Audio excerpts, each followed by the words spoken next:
पास एक फंक्शन आता है सील इको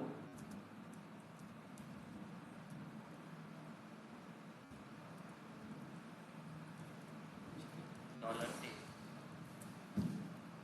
सेव किया। सील फंक्शन का काम होता है,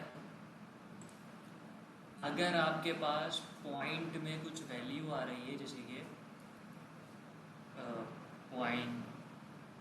.1 या .2 .3 जो भी आ रही है, .1 लिख दिया जैसे कि यहाँ पर। सील का काम होता है कि अगर आपके पास कोई डेटा आ रहा है, रिकॉर्ड आ रहा है नंबर्स के अंदर, उसके अंदर डेसिमल पॉइंट है और डेसिमल पॉइंट के बाद अगर ज़ीरो है तो सील फंक्शन राउंड ऑफ करता है बैकवर्ड।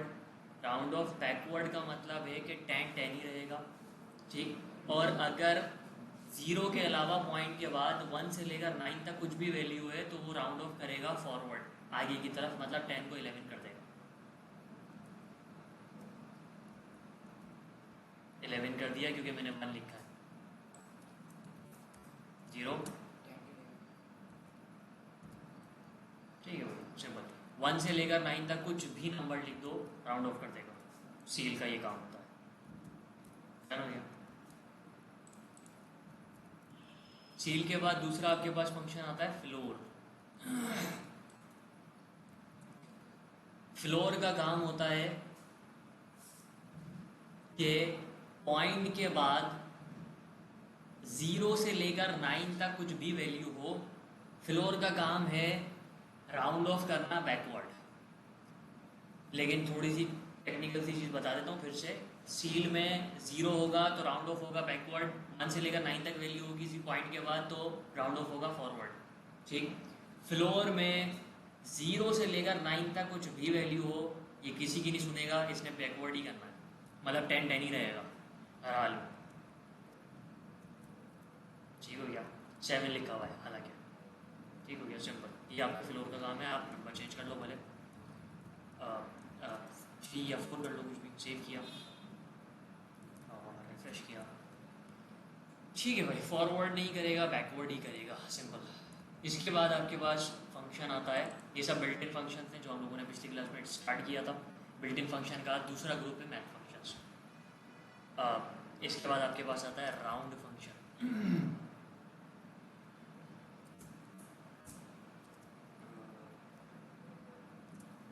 ठीक है, राउंड फंक्शन का काम होता है 0 से लेकर 4 तक अगर वैल्यू होगी पॉइंट के बाद तो राउंड ऑफ करेगा बैकवर्ड, और 5 से लेकर 9 तक की वैल्यू होगी तो राउंड ऑफ करेगा फॉरवर्ड।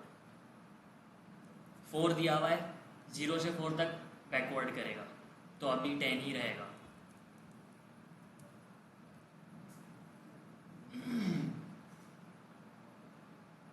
ठीक है भाई, 10 ही रहा रिफ्रेश करने पर। 5 से लेकर 9 तक कुछ भी लिखो, पहले 5 ही लिख देते हैं तो अब राउंड ऑफ होगा फॉरवर्ड, मतलब 1 बढ़ जाएगा, सिंपल, ठीक हो गया। 5 से लेकर 9 तक कुछ भी डिजिट लिखो, कोई फर्क नहीं पड़ता, 8 लिख दिया जैसे कि, और रिफ्रेश किया, ठीक हो गया भाई, चलो। कुछ मसला कुछ पूछना है इतने में तो पूछ सकते हो।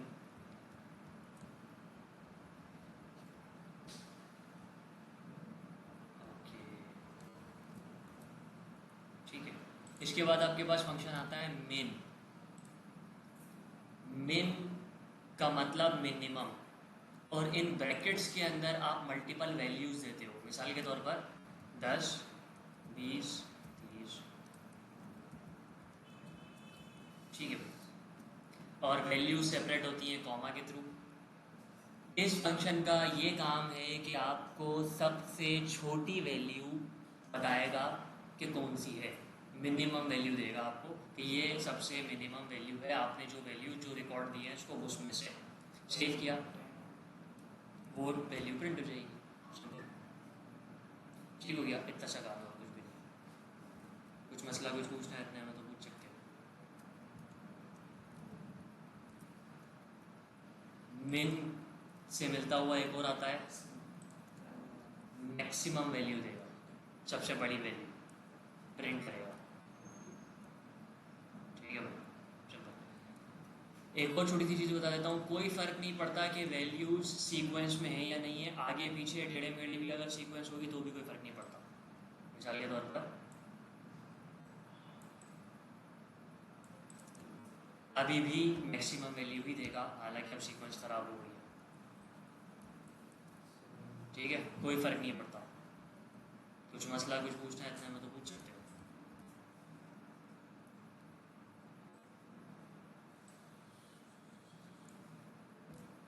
ठीक है भाई, उसके बाद आपके पास एक फंक्शन आता है RAND, रैंडम फंक्शन। ठीक है, और रैंडम फंक्शन के अंदर दो पैरामीटर्स पास होते हैं। पहला पैरामीटर, ये बेसिकली इस फंक्शन का काम होता है हर मर्तबा रिफ्रेश करने पे आपको एक नई वैल्यू देगा। ठीक है, और दो पैरामीटर जो आप दोगे वो आप बताओगे कि स्टार्टिंग पॉइंट कौन सा होना चाहिए और एंडिंग पॉइंट कौन सा होना चाहिए, जो आप रैंडम वैल्यू जनरेट कर रहे हो उसका।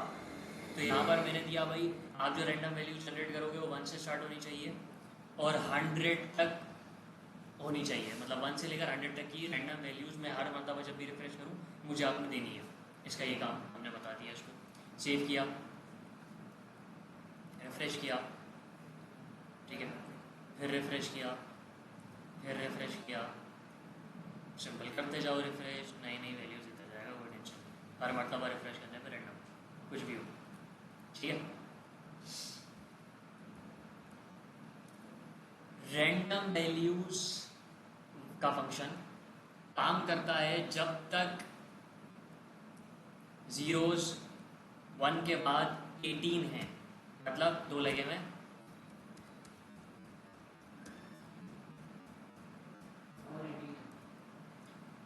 18 हो गए जीरोस 1 के बाद अब। ठीक है,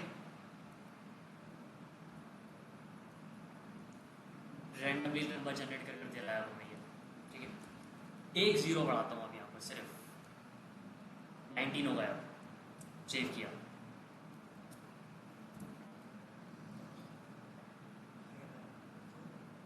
ठीक है भाई, मैक्सिमम लिमिट 18 जीरो से ज़्यादा नहीं हो सकती, बस इतनी सी बात है। कुछ ठीक है भाई, यहाँ ये बता रहा है आपने मिनिमम वैल्यू जो दी है वो 1 दी है, आपने जो मैक्सिमम वैल्यू दी है वो 19 जीरोस दी है 1 के बाद। चलो ठीक है भाई, तो ये एक एरर है, आप ऐसे नहीं कर सकते।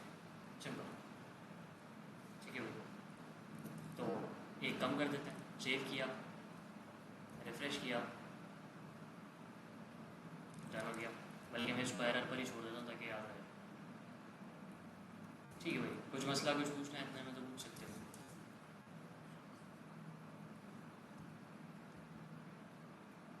बल्कि ABS के बाद हम बात कर लेते हैं पहले SQRT, स्क्वायर रूट।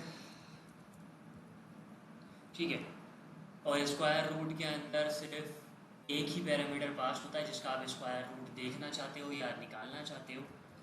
तो हमने $A यहाँ पर पास कर दिया, $A को 4 कर रहे हैं, 4 का स्क्वायर रूट निकलेगा तो आपके पास 2 आंसर आ जाएगा। तो ठीक है, ऐसा नहीं है कि आप ऐसा ही कोई नंबर पास करो जिसका स्क्वायर रूट निकल सकता है, मतलब डेसिमल वाले नहीं पास कर सकते, कर सकते हो। मिसाल के तौर पर अपाइन लिखा आपने तो पॉइंट में वैल्यू बचेगी, कोई टेंशन नहीं है उसकी।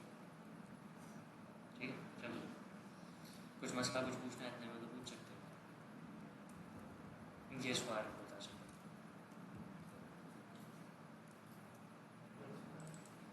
हाँ,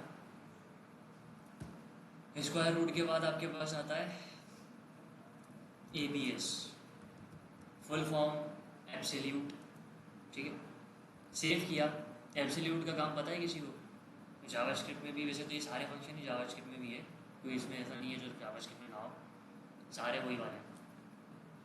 पता है किसी को एब्सोल्यूट का काम? ये बता। ठीक है, सेव किया, रिफ्रेश किया, 5 प्रिंट हो गया। ठीक है, एब्सोल्यूट का काम होता है अगर जो डेटा आ रहा है, जो वैल्यू आ रही है वो पॉजिटिव है तो कोई फ़र्क नहीं पड़ता, लेकिन अगर वो वैल्यू नेगेटिव है तो एब्सोल्यूट उसे पॉजिटिव में कन्वर्ट करके शो करवाएगा। सेव किया,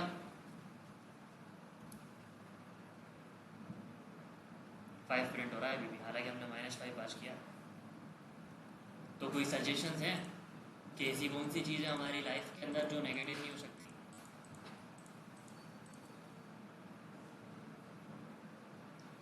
जो एब्सोल्यूट होती हैं।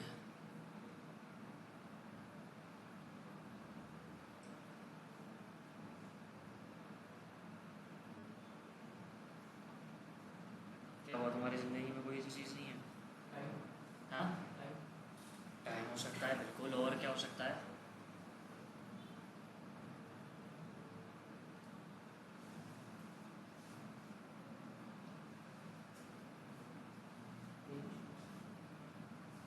एज हो सकती है बिल्कुल, नेगेटिव नहीं हो सकती। डिस्टेंस कभी नेगेटिव में नहीं हो सकता, हाइट कभी नेगेटिव नहीं हो सकती। ठीक, तो इस तरीके की चीज़ें के लिए अगर आप कोई प्रोग्राम बना रहे हो तो उस सिचुएशन के अंदर हम लोग एब्सोल्यूट का फंक्शन यूज़ करते हैं। ठीक है, मैं ये चीज़ बता रहा हूँ। कुछ मसला कुछ पूछना है मैं तो पूछ सकते हो।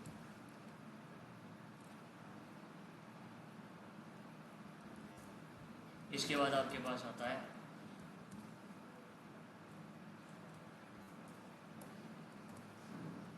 पाई। पाई की नॉर्मल जो वैल्यू होती है वो रिटर्न करेगा आपको 3.1415 फलाना ढिमाका जो भी आगे चलता है। ठीक है, सिंपल स्टेटिक वैल्यू है, रिफ्रेश करने पे चेंज नहीं होगी बिल्कुल भी, पाई ही रहेगी। और ये आपके पास यूज़ होता है जब आप अकाउंटिंग की कोई एप्लीकेशन बनाते हो तब, या कोई गेम बनाते हो तो उसके अंदर पाई की वैल्यूज़ होती है वगैरह वगैरह। मतलब आसान लफ्ज़ों के अंदर कभी भी अगर कोई ऐसी प्रॉब्लम आ गई जिसमें आपको सर्किल का एरिया निकालना है तो उसमें यूज़ होगी। सर्किल का जब हम एरिया निकालते हैं तो उसका एक फार्मूला है पाई आर स्क्वायर, तो वहाँ पर आप पाई यूज़ करोगे ये वाला फंक्शन, तो पाई की वैल्यू आ जाएगी, आर स्क्वायर जो भी हो फलाना ढिमाका सर्किल ही मिल जाएगा ऑप्शन। ठीक है भाई, कुछ मसला कुछ पूछना है मैं तो पूछ सकते हो।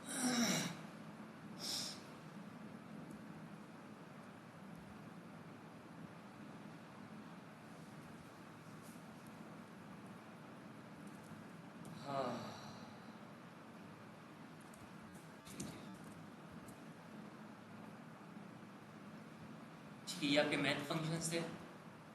मैथ फंक्शंस के बाद हमारे पास एक ग्रुप आता है टाइप कास्टिंग फंक्शंस। ठीक है, टाइप कास्टिंग फंक्शंस का नाम जावा स्क्रिप्ट के अंदर है टाइप कन्वर्जन फंक्शंस, और पीएचपी के अंदर इसका नाम है टाइप कास्टिंग फंक्शंस। इसका काम क्या होता है?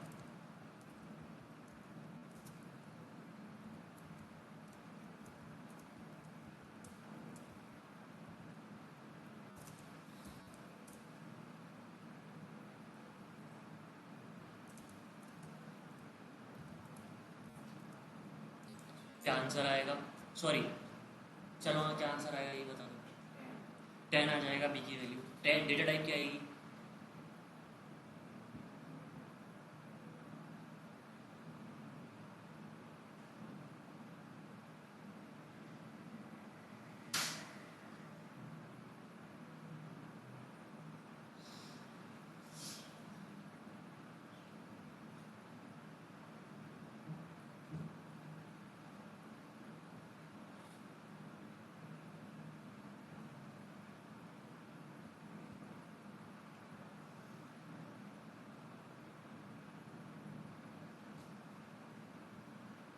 बहुत मुश्किल सवाल पूछ लिया मैंने।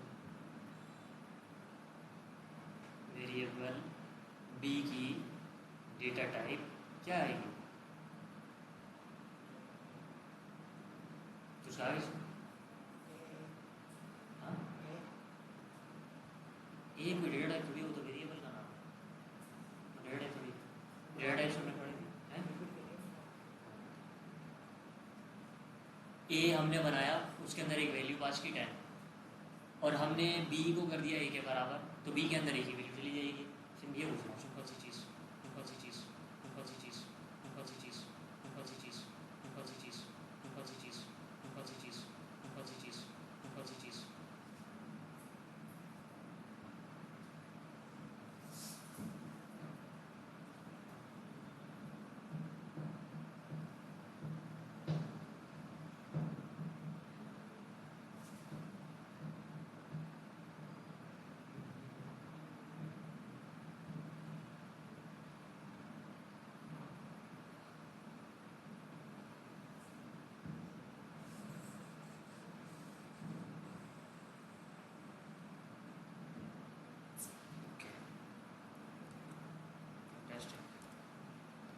ठीक है, इंटीजर आ जाएगी। टाइपकास्टिंग फंक्शन का काम होता है, अगर आपके पास कोई डेटा आ रहा है किसी भी डेटा टाइप के अंदर, मिसाल के तौर पर इंट, ठीक है, मतलब इंटीजर में आ रहा है हमारे पास अभी रिकॉर्ड वेरिएबल बी के अंदर, हम ए में आने वाले डेटा की डेटा टाइप चेंज करना चाहते हैं सिर्फ, मगर डेटा चेंज नहीं करना चाहते, डेटा 10 ही रहेगा। मैं चाहता हूँ कि इंटीजर आ रही है, ऐसी बात है, नंबर इंटीजर में होगा या फ्लोट के अंदर होगा या डबल के अंदर होगा, जो हम लोगों ने पढ़ा है, लेकिन यहाँ पर मैं चाहता हूँ कि इसकी डेटा टाइप स्ट्रिंग बन जाए, रिकॉर्ड हो ही रहा है, या बुलियन बन जाए या एरे बन जाए, जो भी है फलाना, ठीक। तो इस ज़बरदस्ती को कहते हैं कास्टिंग फंक्शंस। और इसको लिखने का तरीका भी देख लो।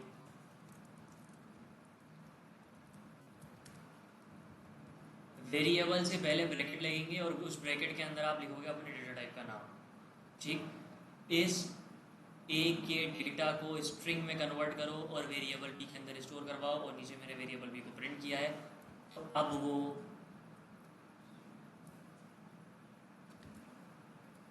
स्ट्रिंग हो गई डेटा टाइप, डेटा अभी भी वही है। सिंपल। कुछ मसला कुछ पूछना है इतने में तो पूछ सकते हो।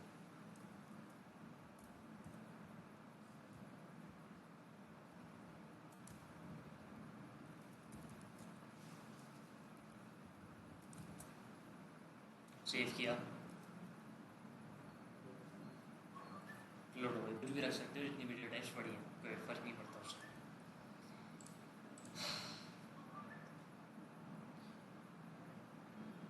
कुछ पूछना है इतने में?